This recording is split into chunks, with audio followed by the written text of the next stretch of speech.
Ladies and gentlemen, please welcome Ryan Heath of Politico and our esteemed panel.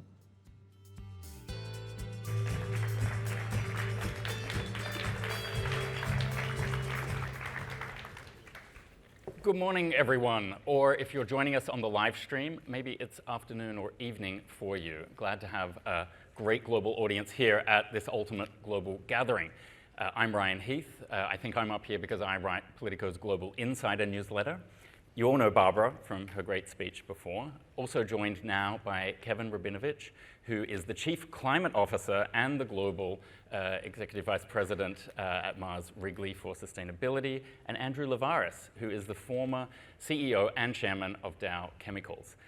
I wanted to pick up on a point you mentioned, Barbara, and it's around this question. We know supply chains are under pressure, and you were like, well, what is ultimately the point of supply chains? And it feels to me like people in these leadership roles at large corporations like each of you are under pressure to take on so much more responsibility these days. So in supply chains, maybe that's climate. Big questions around forced labor, now national security as well. So it's this national security point I wanted to pick up at. At what point is that responsibility too much, where you actually need governments to come in with some guidance or some rules to help keep these supply chains on track? Well, we've always needed governments, right? This is we do not have rule by business, but in our free market nations, we do have a very strong role to be played by business.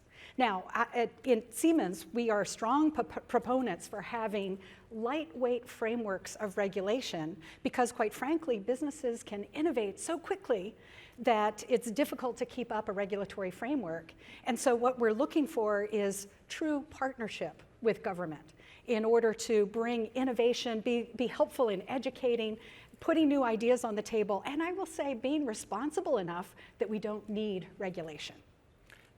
And each of you guys, we all know famously the example of Huawei as a national security concern, especially here in this country, the US. But I suppose any of these digital innovations can be hacked, can come under pressure. What do you think about these national security questions and how you manage supply chains?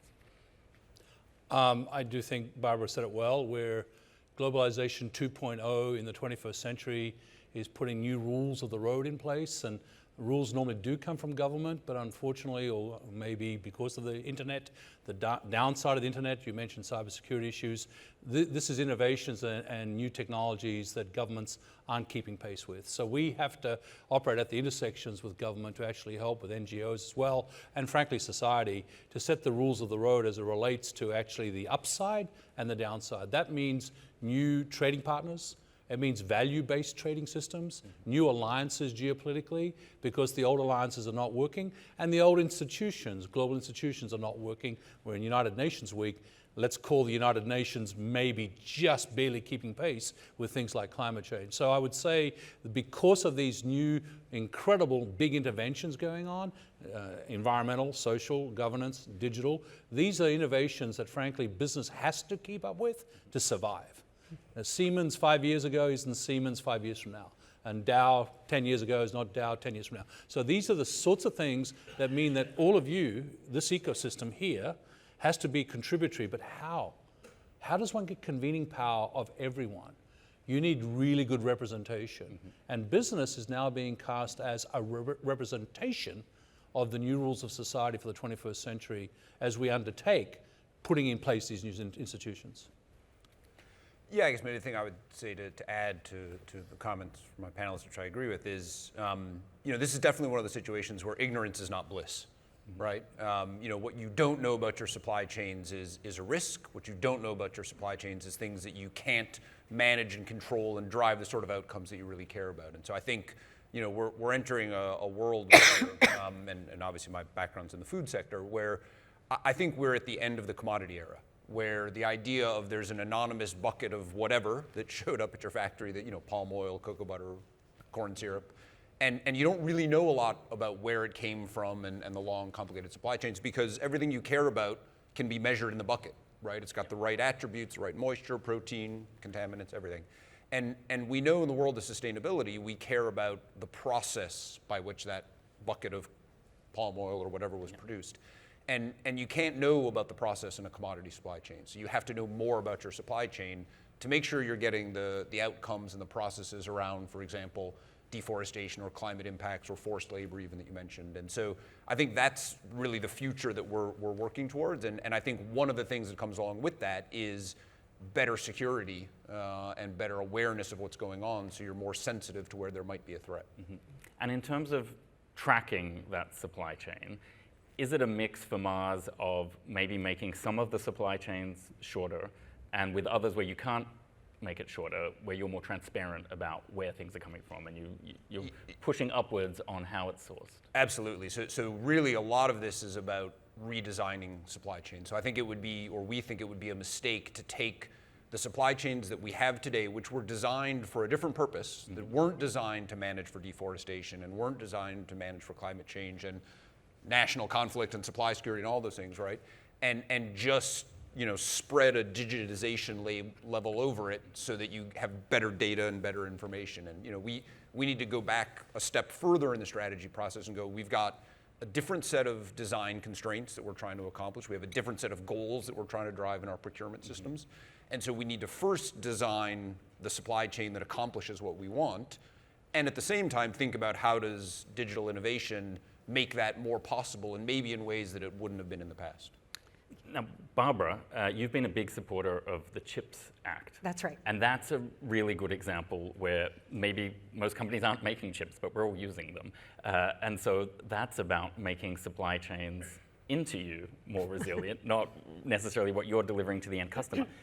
Tell us, how did you come to be such a supporter of it? And are there other examples you see on the horizon where there will be a CHIPS Act for X or Y so that we can get through all these current disruptions? Happy to share this perspective. In fact, what I'll share with everybody, we are huge consumers of chips because think about it, if the last decade was about creating the Internet of People, this next decade is going to be about people creating the Internet of Things. At Siemens, it's the Internet of really big things, buildings, trains, et cetera. And so everything is becoming more connected, more autonomous, more electrified, and all of that requires semiconductors. And a lot of people have been concerned that, hey, if the US government were to invest in chips, is there a possibility we'd be overproducing? And the answer to that is no, we're nowhere close, and we do need this more domestic supply. Now, it turns out Siemens is also a supplier to those who manufacture chips. I mean, we've got software and hardware. We've got electric switchgear that's critical to providing the power into these facilities. So we are part of the ecosystem that is going to make this successful in the US. But Ryan, to your broader question, I think the thing we have to ask is where there are changes happening, we know that the private sector can step up and make huge investments. What the US government has done is a drop in the bucket compared to the investments that are needed to lift us up in our semiconductor manufacturing capacity. But that investment set the stage. If the US had not made that investment, there are other countries who would have. The players might have gone to other regions, and they would have been motivated then to fill those factories. It would have been a decade or more that we'd be locked out of this. So it was an important down payment for the US economy. And more than that, this is where we're looking across government, and we're advocates for areas where there's change happening to say, if government invests to getting us to the tipping point, electric vehicle charging stations is a good example. The US is making an investment in that infrastructure right now because if we can get to the point where charging is readily available across the country, that will speed the transition to electric vehicles. Examples like that where government investment actually sends a message to the markets and then the markets respond. Does that apply in the sectors you gentlemen are working in? Well, electric vehicles and Lucid, which I chair, is a great example of, a living example of what Barbara just said. And there's this period where offshoring, low labor cost sourcing, all that, I think, well said in terms of the commentary about the food sector from Kevin. I think this period was a period where truly the earth went flat, and truly we didn't actually care all that much about the supply chain sources. Mm-hmm. So know how, know when, know where, know who is what's changing. Mm-hmm. And because of that, it actually is putting onshoring and insourcing as the new drivers. So if I take Lucid, with over 5,500 parts to make this incredible machine, this beautiful vehicle, look at the website, you'll see that absolutely, totally, we have to worry about everything. Commodities included have to be somehow procured with the know how, know when, know where, know who. K-N-O-W. Yeah, exactly, K-N-O-W. And so as a consequence of that, we are completely changing the way we think about location strategies and partner strategies. And that absolutely, totally is going to be costly. This is going to cost nation states. Of course, a market this size, we can afford it, okay? We can afford it if we can direct funds, like what's happened with the Inflation Reduction Act, to the superstructure and the infrastructure required to make this an efficient transition. It has to be an affordable transition, but it has to be efficient. And is there another level of digital innovation there? So not just tracking what is supplied to you, but the fact that manufacturing becomes more cost realistic in the US when you can have a greater role for robotics, for different AI systems. When I wrote Make It in America a dozen years ago and President Obama picked it up, it made that point. That production offshoring meant R&D offshoring, meant prototyping for next product was offshore. Therefore, we missed a whole wave of innovation. We missed batteries, we missed solar, we missed many of the technologies that we need to have the 21st century be low to no emissions and be efficient for humanity's current needs. I think that strategy has been reversed. Now R&D has to be alongside the production facility for next gen products like Siemens does and like Mars does, and that's what Lucid is doing. And absolutely, totally, this type of drive has to be a government public-private partnership model. Here are the needs, and we haven't even touched human skills yet, but here are the needs and why we have to onshore the technology development, and that's digital innovation. Really innovating at the speed of live. Kevin, I wanted to chime in with the Chief Climate Officer aspect of your overall role and how that intersects with climate change. I think about some big companies and, at tech companies, it's the engineers that are, the power center of an organization, and perhaps it's logistics or the food production elements at Mars, you tell me. But how does the digital innovation allow you to perform that internal accountability and make sure that all of these other parts of Mars are working towards your overall climate commitment?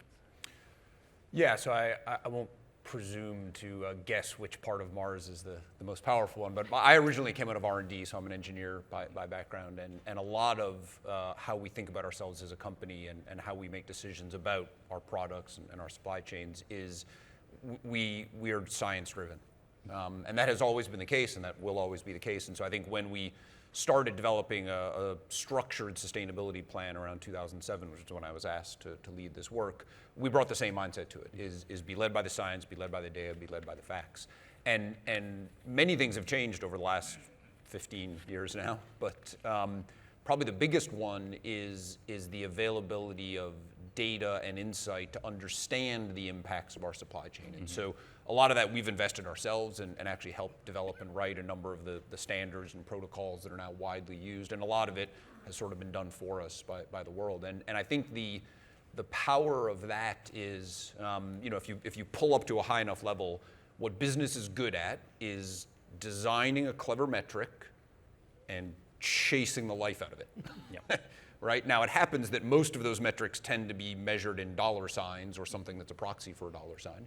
But if you twist the problem a little bit and say, well, we're going to use that capability to chase something like climate, then you can recycle 95% of the intellectual infrastructure and the data infrastructure and the systems and the governance and everything that you use for managing your P&L to managing your carbon footprint. But you've got to have the right inputs to it, right? So the only reason my colleagues to either side are able to manage P&Ls in their businesses is there's this broad infrastructure of financial data being gathered all over the place. It's been really well thought through that all feeds up and cascades into a dashboard.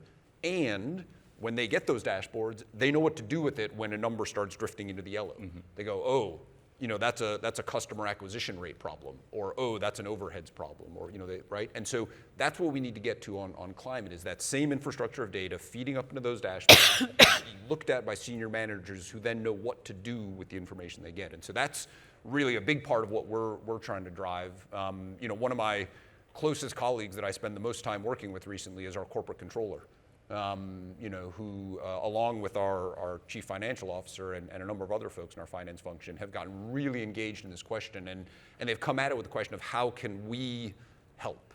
Not just how can we find the funding to do the things you want to do, but how can they actually take their day job core capabilities and apply them to climate? And that's where I think digital innovation is incredibly powerful, is to generate the information to feed the governance machine that already exists and just needs to be pivoted a little bit to look at climate as well as financial.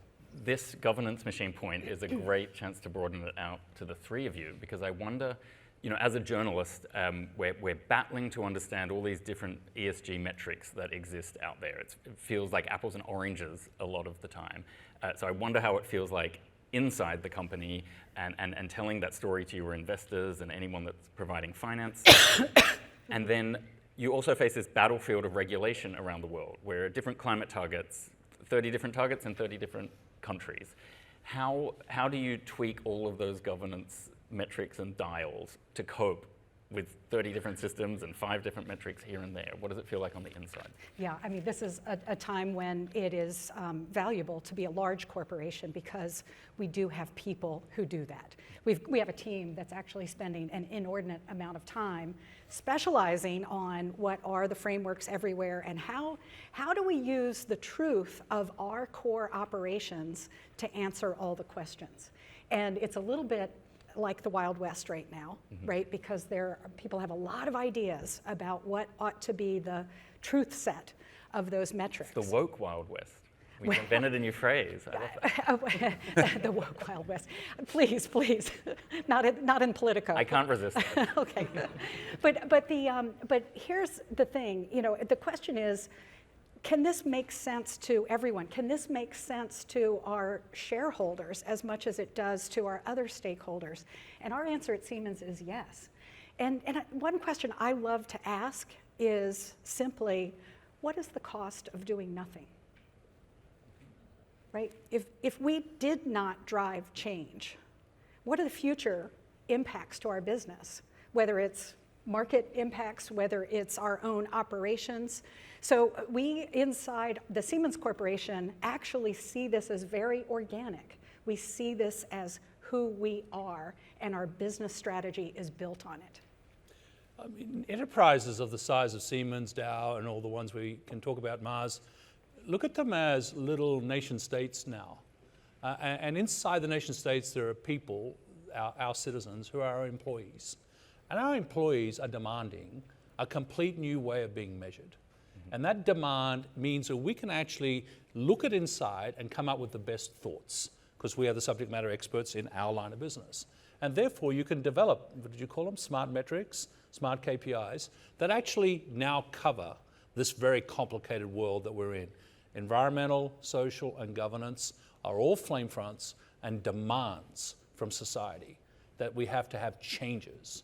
And you can't top down this change that easily, as we've seen. Governments are struggling mightily with top down. So it's a bottoms up. The bottoms up needs to be almost a federation of nation states, business, NGOs, that actually have like-mindedness, definitely in their value system, but really share the KPIs. Now that's something hard to do for enterprises. Cross-sectorially sharing our KPIs, we're going to have to get used to that, because there's a greater good. And if you're the leader in your sector or in your industry, yeah, you're going to suffer some critique and maybe some missteps, but you're the leader. And as Clay Christensen said in his book about disruptive innovation, you have to lead. Okay, this is a massive change going on. Agricultural revolution to industrial, many decades. Industrial to digital, few years. That is no time at all. So you've got to leverage everyone's best knowledge to actually come up with the better ways to handle this ESG and digital changes. And not to mention geopolitics, because you've mentioned jurisdictions. And every jurisdiction is doing it differently, and some are trailing way behind. And geopolitics could take a whole hour if we went into that. We've got about a minute left. Final word to you, Kevin, no pressure. Yeah, thank you. So, I think you make a great point about the Barbara's Wild West of ESG metrics. I think on the one hand, we should be patient with that because this is a new space and we're trying to figure it out and we're trying to understand it. And so that's going to be noisy, unavoidable. On the other hand, I think we're past the point in time where we should be impatient with the fact that so many of the ESG metrics and so many of the metrics that corporates get judged on are forward-looking, target-setting, commitment, policy, position, and there's so little focus on actual performance. Imagine a financial valuation of a company based purely on what the company says they're going to do 30 years from now and isn't looking at last quarter's earnings or the 57 quarters of earnings before that. So I think, particularly as we get into this net zero space, I think driving the discussion to performance, almost to the exception even of targets, is something that we really need to think harder about because we may not be watching the right metrics. That is an excellent point to end on. Thank you for being a great audience, and thanks most of all to our panelists. Thank you. Thank you.